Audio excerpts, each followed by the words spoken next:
On the morning of Australia Day 1966, Jane, Arnna, and Grant Beaumont took a bus to Glenelg Beach in South Australia and were never seen again, despite hundreds of witnesses being present that day. Glenelg in January is exactly what you would expect. White sand, crowded trams, families spread across the foreshore under a sky that offers no shade. It was a public holiday and the beach was full. The Beaumont children had made this journey before their parents, Nancy and Jim, had allowed it. The bus fare was a matter of cents. Glenelg was only a few kilometers from their home in Somerton Park, and the beach was the kind of place that felt safe precisely because it was never empty.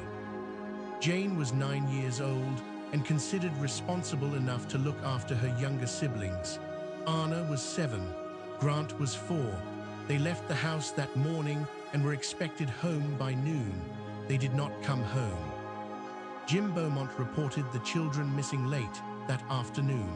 South Australian police began their inquiries within hours. What they assembled over the following days and weeks was, by any measure of the era, an extraordinary effort. Officers conducted door-to-door interviews across Adelaide. More than 100,000 flyers were printed and distributed.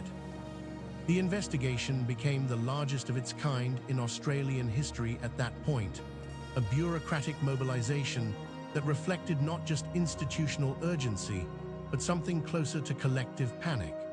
A country that had spent the post-war decades allowing its children to roam freely had suddenly, in a single afternoon, lost that confidence.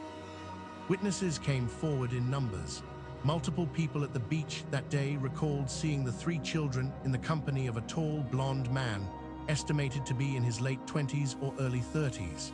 The accounts were consistent enough to produce a description, though no identification was ever made. This man, whoever he was, had apparently spent several hours with the children. He was seen playing with them. He was seen walking with them. He was, by all accounts, unremarkable in his behavior, which is perhaps the most disturbing thing the witnesses could have said. What the baker reported was more specific. A woman who worked at a local bakery recalled selling pasties to a girl matching Jane Beaumont's description on the morning of the disappearance. The girl paid for the food herself. When investigators spoke to Jim and Nancy Beaumont, both parents confirmed they had not given the children money for food that day. Jane had left the house with enough for the bus and nothing more. Someone had given her money. The only person she had been seen with was the man from the beach. The investigation produced no arrest. It produced no body. It produced no confirmed sighting after the morning of January 26. Years passed.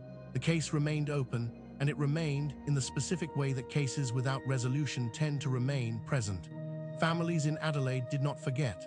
Families across Australia did not forget.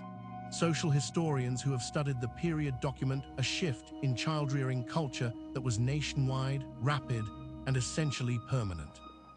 The practice of allowing children to travel and play in public without adult supervision, a practice so normal in the post-war years that it required no comment, ended. Not through legislation, not through a formal campaign. It ended because parents stopped doing it. That change can be traced with uncomfortable precision to this case. In 1966, Dutch psychic Gerard Croiset was contacted by investigators and flew to Australia. He identified a location in Glenelg where he claimed the children had been taken and buried. The site was excavated. Nothing was found. Croiset returned in 1970 with the same claim about the same general area. The site was excavated again. Again, nothing. Whatever credibility the inquiry had briefly extended to Croiset, it cost them nothing except time and the specific, hollow feeling that comes from standing over an empty hole. The case has never been solved. Jim Beaumont died in 1995 without knowing what happened to his children. Nancy Beaumont was still alive decades later. Persons of interest have been named over the years, investigated, and released. None has been charged. The tall, blond man described by witnesses has never been identified. What the Beaumont case left behind is not a mystery in the entertainment sense of the word. It left behind a country that quietly reorganized itself around a new assumption, that the space between a parent and a child, however small, however ordinary, was not safe. That assumption became culture.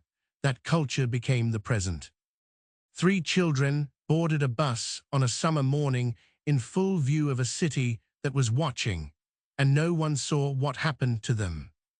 Someone did.